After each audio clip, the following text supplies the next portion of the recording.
Taiwan is ending a 10-year-long ban on food imports from Fukushima, Japan, the site of a nuclear meltdown in 2011. Stash speaks with nuclear energy professor Li Min to better understand the science behind the decision. Then, Emma will tell you about Taiwan's Lantern Festival, which is taking place all February in Kaohsiung City. And in #Taiwan, Leslie Liao tells you about Taiwan at the Beijing 2022 Winter Olympics. This is Taiwan Insider.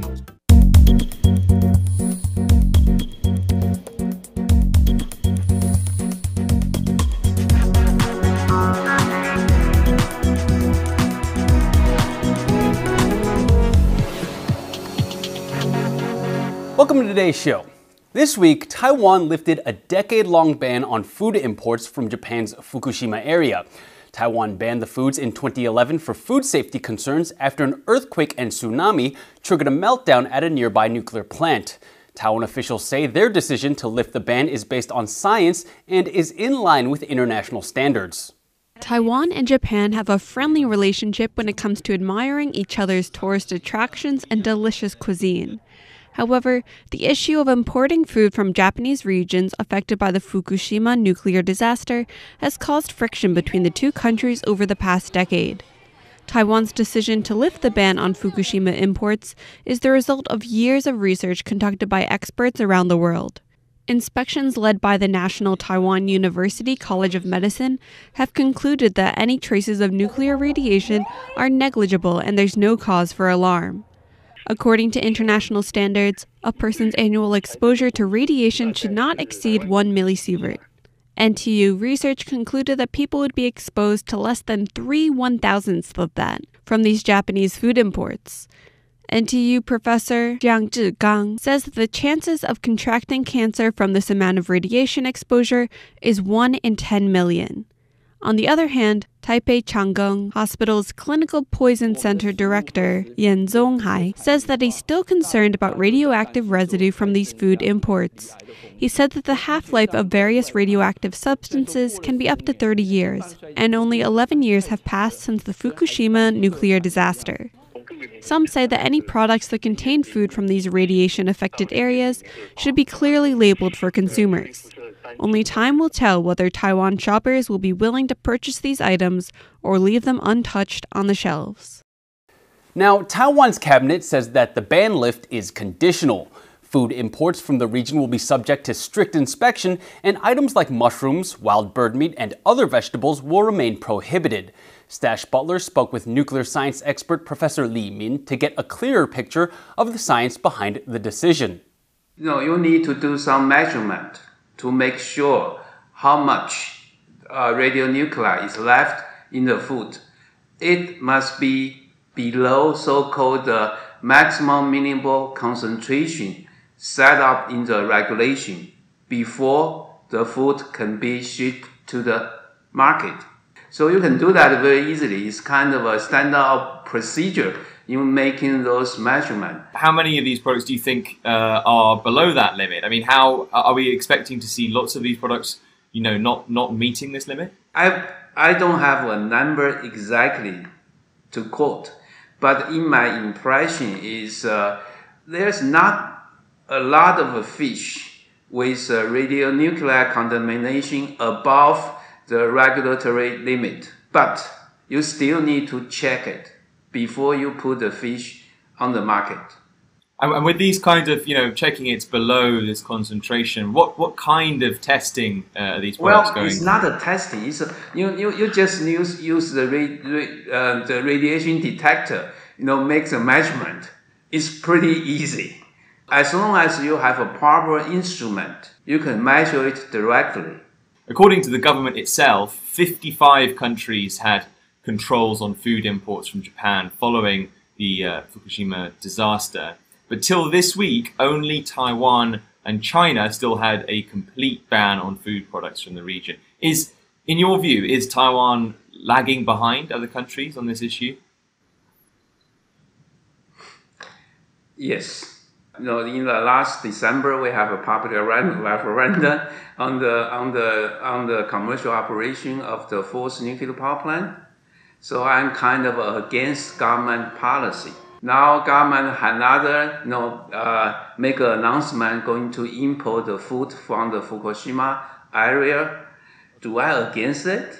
No, I don't think so, because I'm a scientist, I'm an engineer. I have to make sure my point of view is scientific based, okay? Based on the scientific evidence, the risk of importing the food from Fukushima is extremely low. We don't need to worry about it. Now, the government says lifting the ban will boost Taiwan's chances of joining a regional free trade pact, the Comprehensive and Progressive Agreement for Trans-Pacific Partnership, or CPTPP for short. Now, right now, the CPTPP has 11 signatories, shown here in light and dark green. They include Japan, Canada, Australia, and Mexico, among others. Now, Taiwan applied to join in September, just a week after China put in its own application. Crucially for Taiwan, Japan has the largest economy of the current members, and Japan is also the chair of the CPTPP's commission. Taiwanese authorities hope lifting the Fukushima import ban will remove any lingering bad feelings from Japan towards Taiwan, making it easier to join the trade agreement. But Taiwan still needs all 11 signatories to support its application before it can join, and the whole process can take years. So don't expect a neat resolution to this story anytime soon. Up next, Leslie Liao has all the latest on Taiwan at the Winter Olympics in #Taiwan. It might seem like we just got out of one Olympic Games, but guess what? It's time for another. The 2022 Beijing Winter Olympics kicked off on February 4th and it's scheduled to go until February 20th. Given the current political situation, you might think that Taiwan isn't participating in the Winter Olympics in China, or you might think that Taiwan's not participating because it's a subtropical country where snow is treated like a tourist attraction. But the reality is, yes, Taiwan is participating in Beijing 2022. And if you're wondering, how? Well, just remember that the Caribbean country Jamaica also has a bobsledding team. Taiwan sent 4 athletes to compete in 3 sports, 2 in alpine skiing, 1 in luge, and 1 in speed skating. The speed skater, 33-year-old Huang Yuting, got into some trouble on social media last Thursday on the eve of the Winter Olympics. She uploaded training footage of herself wearing the uniform of the Chinese team. If you're a longtime watcher of this show, I don't have to tell you why that's a problem. China claims Taiwan as part of its territory, and it threatens Taiwan with military force regularly. So a Team Taiwan member wearing a Chinese uniform kind of sends the wrong message. In response to criticisms, Huang said that politics and sports should be kept separate. She said there are no borders in athletics. However, Huang is one of Team Taiwan's flag bearers at Beijing 2022.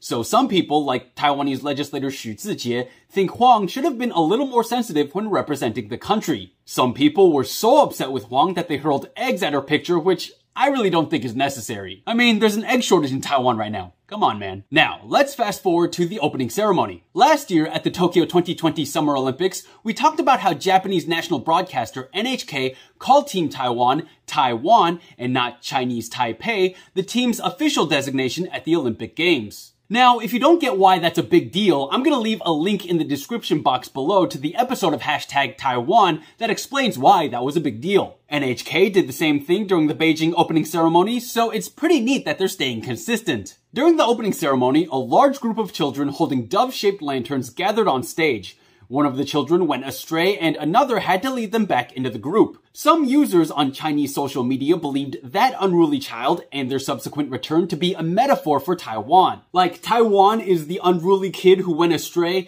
and it will inevitably be returned to China's fold, which, hey man, whatever you say. I don't know what to make of that display because I'm still impressed with the fact that Taiwan, with its tropical heat and climate and its humidity, somehow managed to send athletes to the Winter Olympics. Taiwan is coming out of a 9-day Lunar New Year break. But celebrations aren't over just yet. The Taiwan Tourism Bureau is holding its 2022 Lantern Festival in Kaohsiung, and it's taking place the entire month. The 15th day of the first month on the lunar calendar marks the Lantern Festival, but this year Taiwan's Tourism Bureau will celebrate the holiday for an entire month. The 2022 Taiwan Lantern Festival is taking place in Kaohsiung City between February 1st and February 28th.